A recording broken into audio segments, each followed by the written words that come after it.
সুপ্রিয় দর্শক মণ্ডলী, আপনারা দেখতে পাচ্ছেন দাঁড়িপাল্লায় ছোট চারা মাছ মাপ করা হচ্ছে।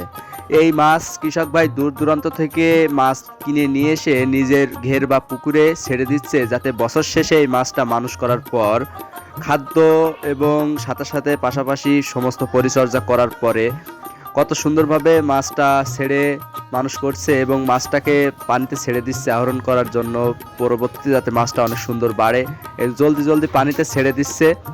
আর আপনারা লক্ষ্য করছেন এই মাছ কিন্তু বেরেলে করে অক্সিজেনের মাধ্যমে অনেক দূর দূরান্ত থেকে মাছ পুকুরের বা ঘেরের কান্দায় নিয়ে আসা হয়। কৃষক ভাই এটা অনেক দূর থেকে কিনে আনে।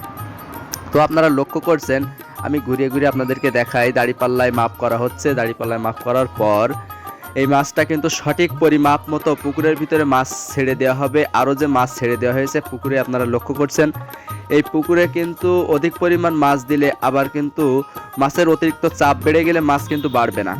তো যতটুকু পরিমাপ মাছ দেওয়ার দরকার ততটুকু পরিমাপ মাছ ছেড়ে এখানে চাষি ভাই চাষ করার জন্য চেষ্টা করছে। দূর দূরান্ত থেকে চারা মাছ নিয়ে এসে নিজের পুকুরে ছাড়ছে।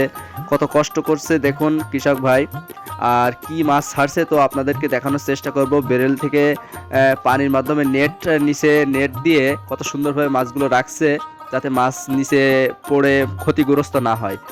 তো আপনারা লক্ষ্য করছেন, দেখছেন এগুলো সম্ভবত এগুলো মিনার কাপ মাছ বা সিলভার কাপের একটু উপরের লেভেল আর কি। তো আপনারা দেখছেন মাছগুলো কত সুন্দরভাবে হাঁড়িতে ঢেলে পরিপক্কভাবে মাপ দিয়ে আবার পানিতে ছেড়ে দিয়েছেন কৃষক ভাই, যাতে পরবর্তীতে এই মাছগুলো মানুষ করে সুন্দরভাবে বাজারজাত করতে পারে। সমস্ত কীটনাশক খাদ্য সমস্ত যতটুকু যা কাজ করার দরকার একটা পুকুরের মাছ বড় করার জন্য কৃষক ভাই সর্বোচ্চ চেষ্টা করছে। আপনিও চাইলে এমনভাবে চাষ করে স্বাবলম্বী হতে পারেন, অন্যদেরকেও স্বাবলম্বী করার চেষ্টা করতে পারেন।